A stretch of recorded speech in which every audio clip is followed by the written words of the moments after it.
What's going on, y'all? It's your boy ItsJusBrandon, and I am late with this podcast. I apologize, but I have good reason. I've been busy doing shows.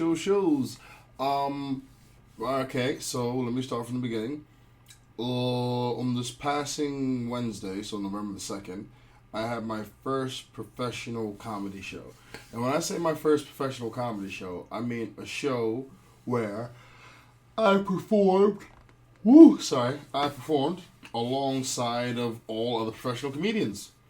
And I won't lie to you, it was the best show I've ever done. Like, it was such a great environment. The crowd was in Dawson Junction. I was doing a show for the We Are Funny Project election special. And don't get twisted, it wasn't like they hollered at me first to come do it. Someone dropped off. Whoever it was, God bless them, whoever did drop out, you know what I mean? Because it means a lot to me. Because I wasn't the first pick, and I'm not even mad because of that. Because, you know, the way they look at it experience-wise and stuff, you just theoretically wouldn't pick, you know what I mean, me as it stood. But I've been doing my thing and staying consistent and doing shows, and it's caught the right people's attention. So, yeah, I got put on, and I represented well. I won't stunt. I just watched the video of myself today, and I didn't really recognize myself. It still feels really like fiction. It feels so surreal how it all went down. So let me give you the backstory. So about a week and a half ago, I got an email asking me if I could actually do the show. Now, at the very beginning, I was going to sort of like, you know, maybe think it out and stuff, but then I realized, no, forget the thinking, and just replied immediately. So then the fear set in. Now, let me explain about the fear. Because the longest show I've really done has been like 5 minutes, 30 seconds, to be asked to do a set longer than that, it takes me extremely out of my comfort zone. Now, the comfort zone is where you don't grow, it's where you stay. So, you know, obviously it makes more sense to do something that takes you outside your comfort zone. Here's what happens when you try to up and jump and take yourself up. You get anxiety. You get fear. You get your mind going into all these different scenarios and how you're not ready and you're not prepared and you're gonna, you know what I mean? Like, my mind went in on me, and I won't lie to you, I actually had to sit down and gather myself because it was just like relentless. And even after that, I took a nap and I woke up. So I took a nap, had a nightmare, and I woke up, and it was just like, it wasn't freaking stopping. So I had my show last week, Wednesday, actually, at the Comedy Cafe. And it was a really good show, and I had a good time. It was really awesome. And then I went to a show on Saturday, which was also very cool, a really great crowd. And slowly but surely, the anxiety started to disperse, but it was still there. But what made the anxiety really go away was the fact that I had a goal. And not in a cheesy way, I'm going to tell you straight. I want to be performing at world stages, doing hours, like an hour for stand-up comedy. So I want to be on stage talking for an hour. What's 8 minutes? You know? What is it? It's nothing, because I aim to be on stage for an hour. That's my aim. So 8 minutes is nada. 8 minutes is nothing. And that's what brought me, you know, some clarity, some perspective, because it was just like, bruh, you can't be shook of this. This is just the beginning. And what happened is I slowly but surely started to embrace the fact that I'm being seen in some veins, in some ways, as a professional. Now, the gig that I did was paid in terms of you had to pay to get in. You're not going to throw someone in that venue. You're not going to throw someone in that arena if you think they're not going to bring it home, you know? So that's just the aesthetics of it. Now it comes into the actual work. I had about 30% of my set that I did was jokes that I've done before. The other 70% of jokes were new jokes I did on the spot. And for the most part, all of them hit. I even fluffed a few of the lines on a few of them, but still they hit. And it just goes to show, like, it goes to what Romeo was saying about the hit rate. My hit rate with jokes was high. Why? Because I'd written so many jokes. Some were good, some weren't good, some made me laugh, some didn't make me laugh. But I had a standard for myself. And I know none of this is funny. I'm just letting you guys know to explain. The show was on Wednesday. I was up till 4 o'clock Tuesday morning writing. I was up till 4 o'clock Tuesday morning. I normally have a ritual where I don't go into my bed unless I took a shower. All that went to hell because I was so tired and I was so out of it. But I wanted to do good at this show, because this is the professional show. I'm looking at the notes right now on my desk. It's just like I was going for this. And even on the way up to the venue, here's how crazy it was. I didn't listen to music. I love listening to music. I ain't had my music on. I wasn't making eye contact with people. All I was doing was focusing on doing my set and doing my set well, which I did, and I thank the Lord above for giving your boy the ability to power through a point blank. It was an uncomfortable situation. I mean, like I said, comfort stunts growth, but being uncomfortable is something that you can be ready for, but you can never truly get used to. If I were to be honest with you, like I was uncomfortable, but the moment I walked on stage, I started getting laughs, and that. I learned so much from that night. It's just like to be a professional is to rise above all the nonsense and to do your job at a professional high level. I'm not calling myself a professional. I'm saying that I know what it takes to perform on a professional stage. So now I'm trying to do nothing but 10-minute sets now. Not to say that I won't do a 5-minute set, but if I do a 5, my 5 will be half of a 10. Or I'm going to do the full 10. It's going to be like that from now on because I see where I'm aiming towards so clearly. Clearer than I've ever seen before. Like, this is going to sound so cheesy and ego-stroking, but I want to give you guys some perspective here. I was crapping myself before I did that show.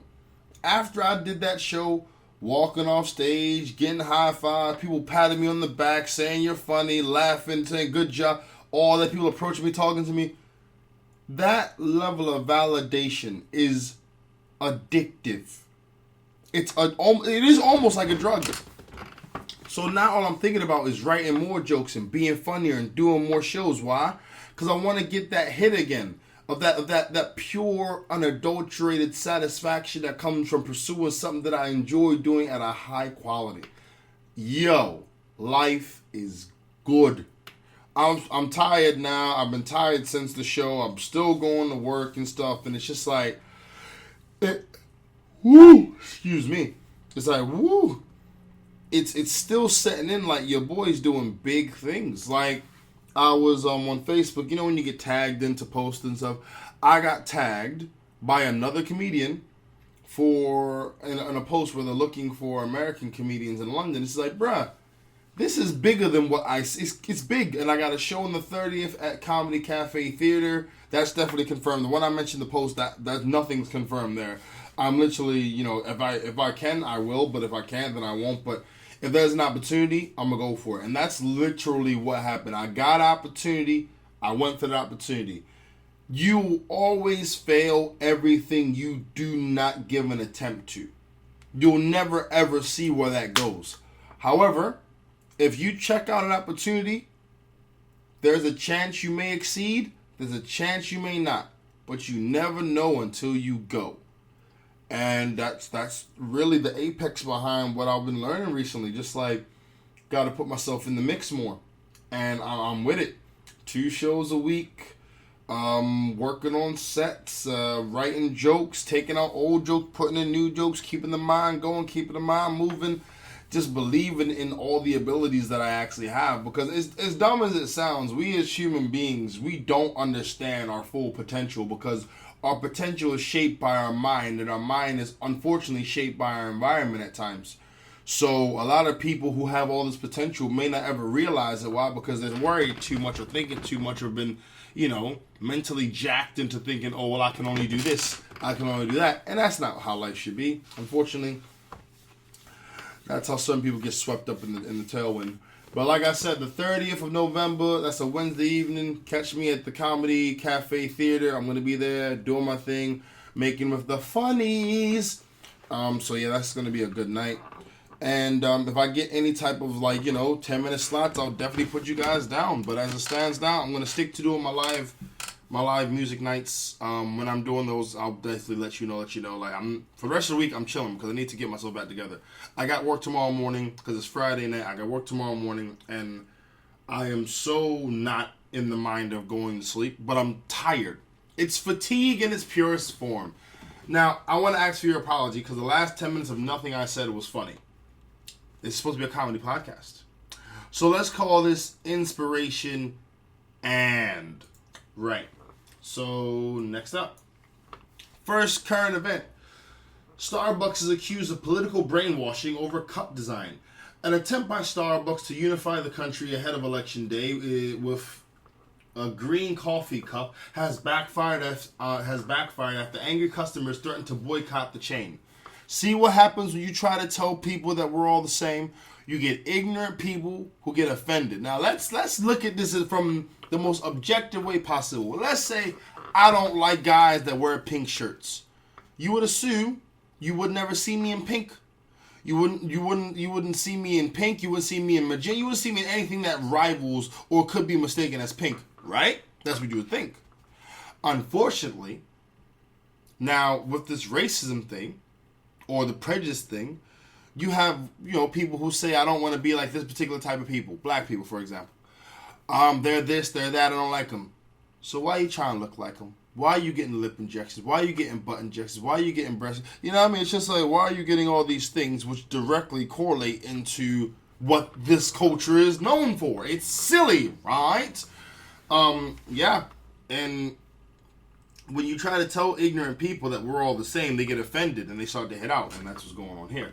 The company said the cups, which were unveiled on Tuesday and feature a drawing of more than 100 people drawn with the one line, were intended to remind Americans of their shared values. Sorry, I read that wrong.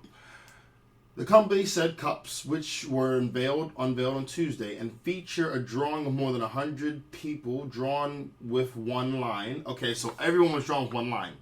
It was intended to remind Americans of their shared values at a diverse time in our country, which is nothing wrong with that, because the whole Trump-Hillary thing is just, you got the two weirdest evils out there right now, and there doesn't seem to be any lesser. It's just stuff we don't know about on the Trump side, stuff we don't know about the Hillary side. And as it keeps going on, you sort of see the more ignorant side of America just come out. Anyway, it said, they even said on Twitter, Starbucks said, friends, baristas, and customers drawn in one continuous line, reminding us that we're all connected.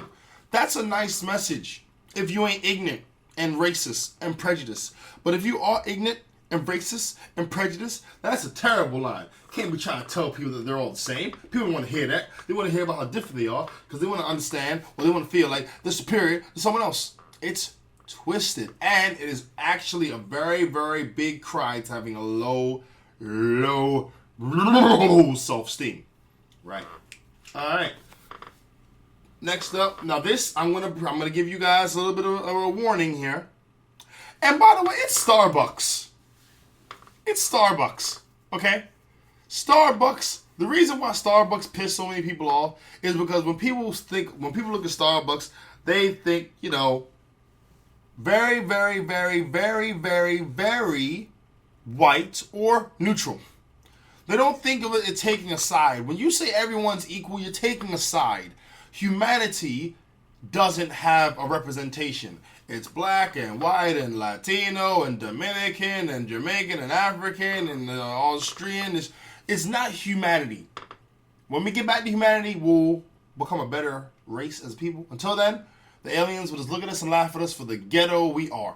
When you look at a really bad neighborhood, you're like, why do they got so many liquor stores? Why don't the kids have better education? That's how aliens look at us. I've said it in my earlier podcast.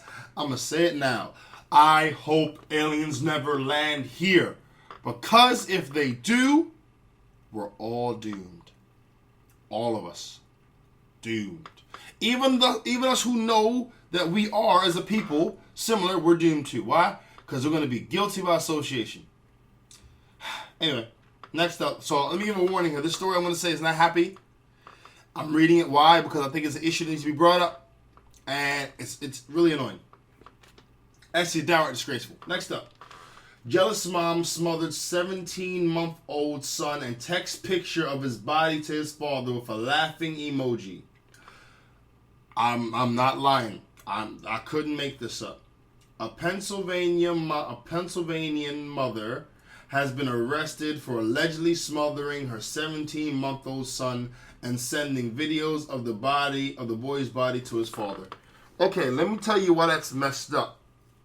One, they're saying alleged.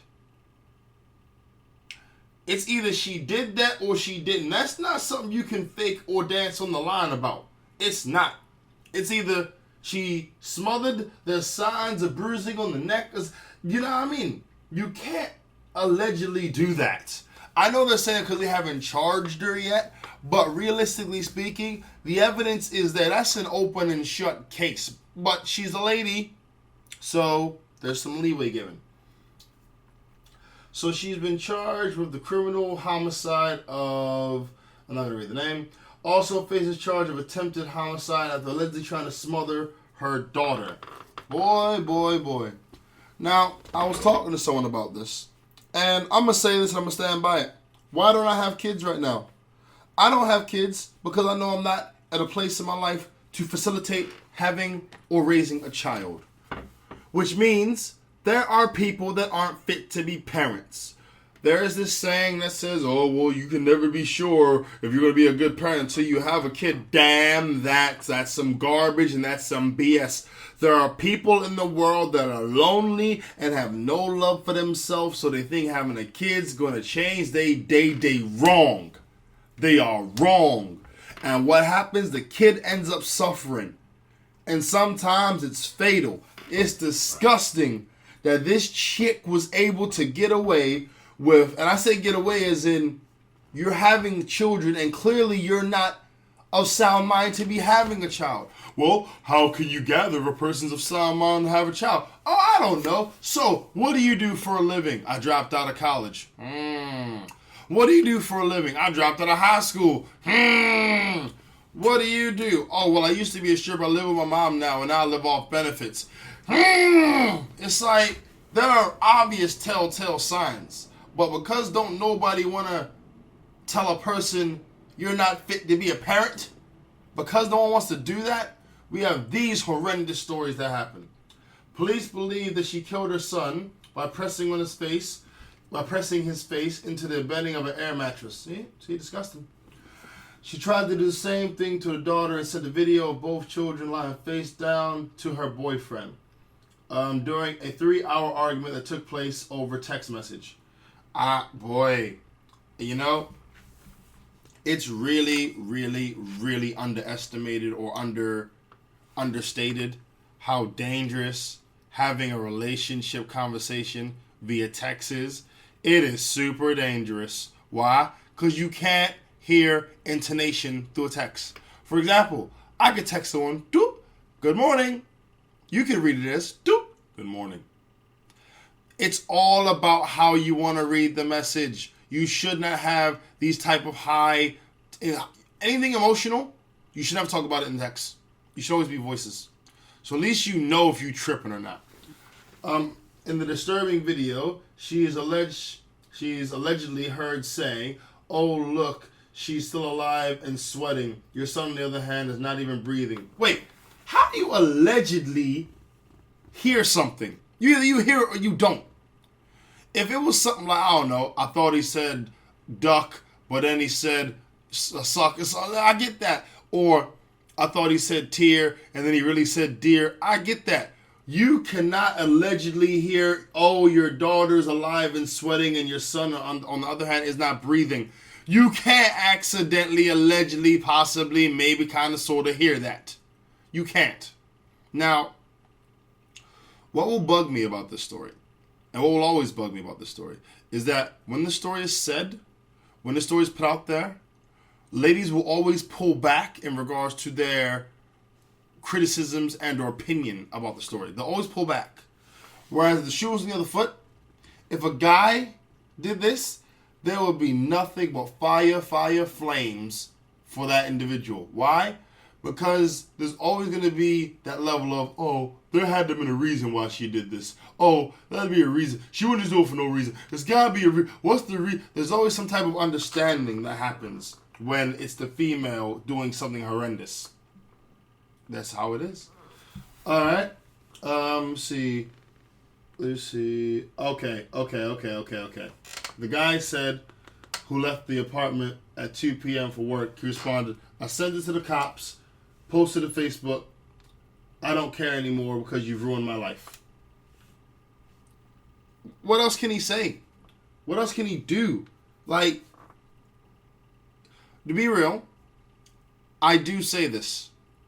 And I'm going to say this now. This is that guy. This guy does have a role to play in this. I'll tell you why. Not the same way how I'll tell every girl that not every guy is fit to be a father. The same way I'll tell a guy not every girl is fit to be a mother. So let me say it one more time. Same way how I'll tell girls not every guy is fit to be a father. The same way I'll tell guys not every girl is fit to be a mother. Okay? It's like, what I mean by that is I'm saying it straight. You will have people that are messed up in the world. And those people should not be parents. No, they shouldn't. It's actually really, really messed up. When you think about it, would you have a child with this individual? The answer is no, bruh. Pull out. Or even get a vasectomy. And I swear to you, I say this before. I say this again. I may not even get off this issue because I'm actually very, very annoyed by it. But women, men, having kids, it should be a privilege. It shouldn't be right. Because when you have another life that you're worrying about, that you're raising, that you're facilitating the growth of, that's not something you should be doing on a whim. Men, I say this to any man out there, get a vasectomy. Early age, get a vasectomy. Why? Because you don't want to be putting your seed in places it don't need to go. Because once you give your seed, you can't get it back. There's no receipt. There's no detonate policy on the sperm. Once you give it away, you ain't getting it back. It is the boomerang that just keeps on going. It keeps on flying. It keeps on flying. And then one day, it'll come back and slap you in the face and say, hey, guess what? You're my father. I'm your son or I'm your daughter. Let's make this happen. And you ain't going to have nothing to say. Well, I didn't think it was do. You don't have an excuse as a man. And I'm not saying as a real man, because that phrase is garbage. I'm saying, men, you need to get a vasectomy from a young age. Why? Because if you get a vasectomy, you control who does and who doesn't get your potential children. You know? Have control. Have a say-so. Have a right. Get a vasectomy. Wait till you find the right one, and then she can possibly be. But don't just hand it out willy-nilly. It's like having keys to your apartment. Would you just give anyone keys to your apartment? Would you give someone you met that night at the club keys to your apartment? Would you give your keys to your apartment to someone that you met at work and you're sort of getting to know? No. Why? Because then they have access to you until you change your lock. Unfortunately, once you give away your, a man's seed, you can't change that lock. No. Once you give that key out, that key is good for, unfortunately, let's see, about, 12 hours or something? Let me see. Let's go on the Google. Let's see. How long does semen stay active? Yes, I'm typing this. Okay. 20 minutes. Oh, sorry. 20 minutes to an hour, depending on its level of exposure to air and environmental factors. After ejaculation, semen dries up, rendering it useless. So you got 20 minutes to 60 minutes. You know what I mean? That's how long you got. Honestly, that's a scary amount of time because you can make a very quick dash to the freezer or to the refrigerator or to your Ziploc bag if you're a lady and you're cutting like that. I feel it's terrible that this kid who trusted this woman, he had to his mom, now ain't here no more. It's really messed up, and this is gonna sound really off-key to me. I don't want them to send her to jail.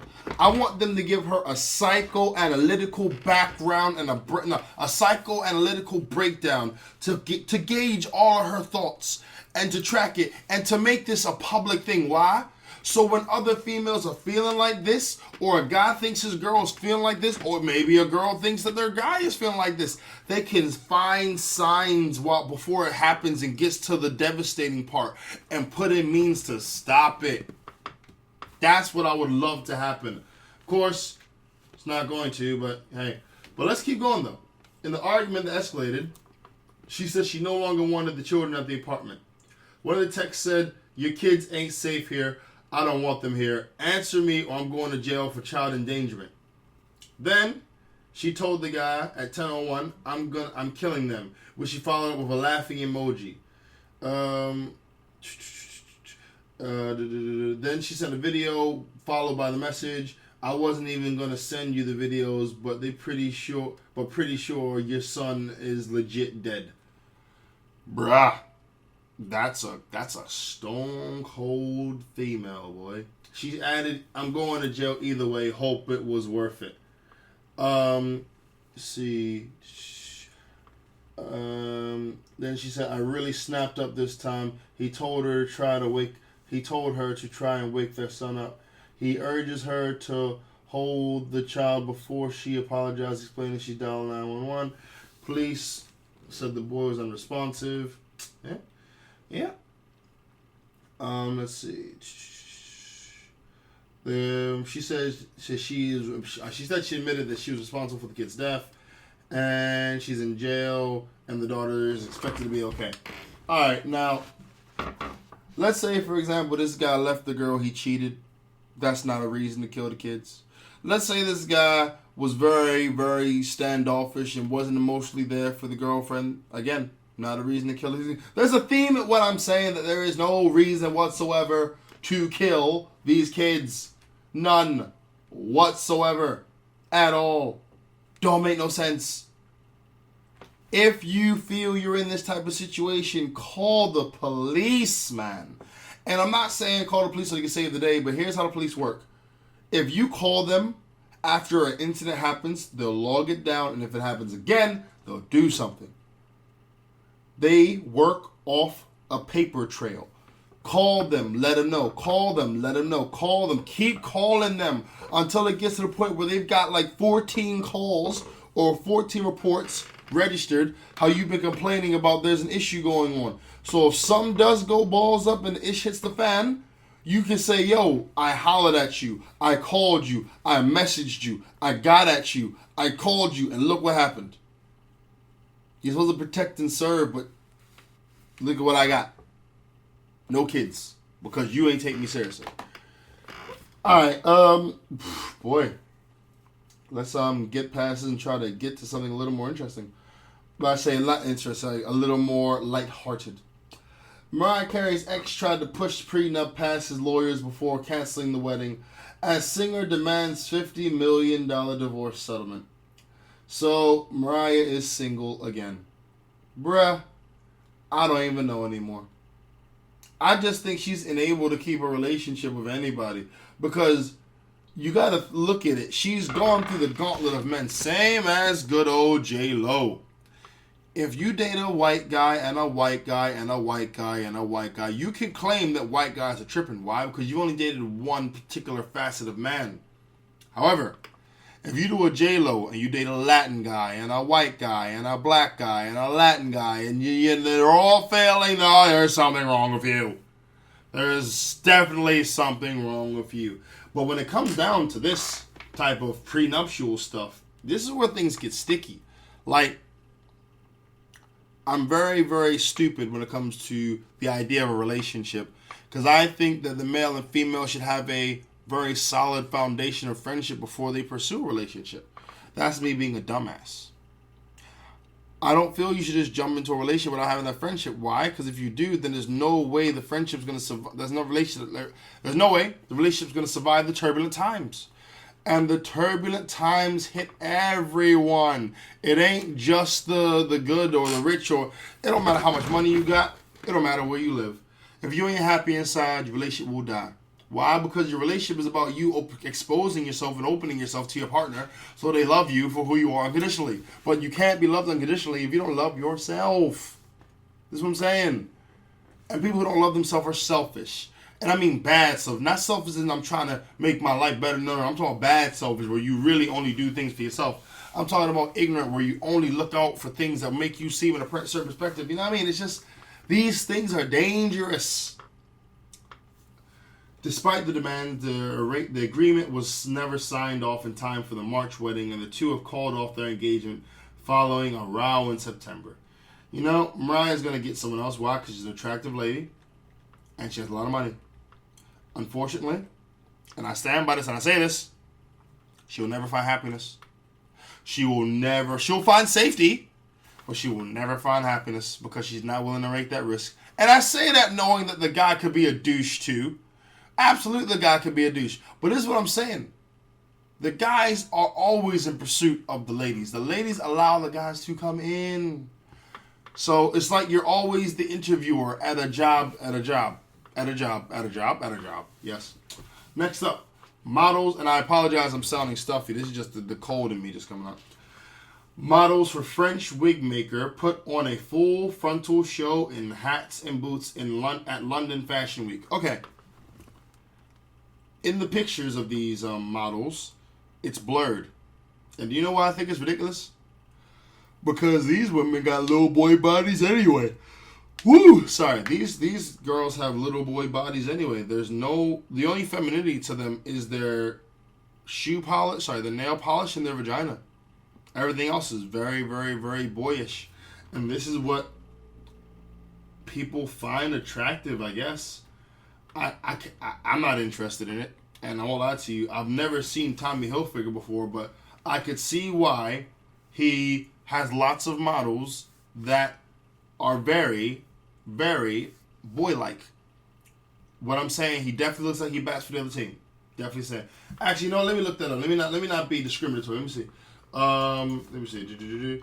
Tommy Hilfiger. Sorry.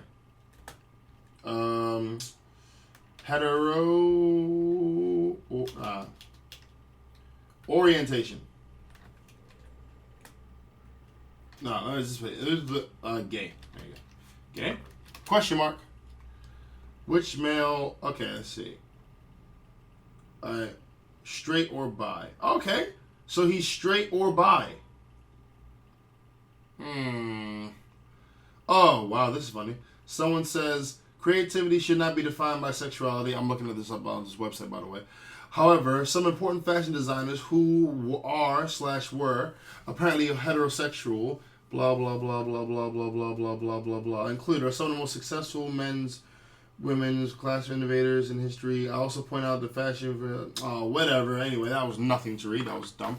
So, why did I read that? Why does it matter? Homosexual, heterosexual? Let me tell you why. Fashion runs the world. Fashion is literally how something looks. Models are notorious for having unhealthy lives, having unhealthy lives on an emotional, physical, and psychological level because of being pressured by so many different forces to look pretty. If you had a personality model, you would never have a suicide. You would never have anything like that. Why? Because they'd always be in some realm happy. Whereas with models per se, they're not. So how does this work to the sexuality thing? Well, if you push a clothing line that is only applicable to women with little boy bodies, then you're gonna make women that don't have little boy bodies feel inadequate. You're gonna make them feel like they're weird or they're wrong or they're out of the norm or something like that. And what you're gonna do, you're gonna alienate some and push others to be a certain type. Now, again, how does it work with sexuality and little boy bodies? I'll tell you. Because there are men in the world that are attracted to the body of a young boy. Let's get this clear. There are men in the world that are attracted to the body of a young boy. So when women have the physique of a young boy, it is tailoring and catering to that sycophantic fetish. Are you hearing me now? I'm sorry, this has not been the funniest podcast. I'm glad it's been one of my realest. I'm going to end this podcast, but before I do, I'm going to say, I want you all, whoever's listening, 15, 20, 35, we live in a world where we have one life, one chance, one real opportunity to leave our mark on the world. Some people waste it pleasing others. Some people are afraid to live it, so, they just block themselves. But I'm going to tell you right here, no matter how messed up this world is, no matter how twisted designers can be, no matter how evil women can be, or men, because let's be honest, you got some evil-ass men in the world, like Hitler. You got some ignorant-ass men like Trump. You got some shady people out there, too. As long as you can leave a good mark on this planet, then there's hope for us yet. I want to thank you guys for listening to this podcast. I apologize it's late, and I apologize it's been super downy. I'm not going to call it a comedy podcast. It's going to be a podcast. Thank you guys very much for listening. I'm going to be on time next week. At least I should be. If not, you'll find out why. Hope you guys have a great evening.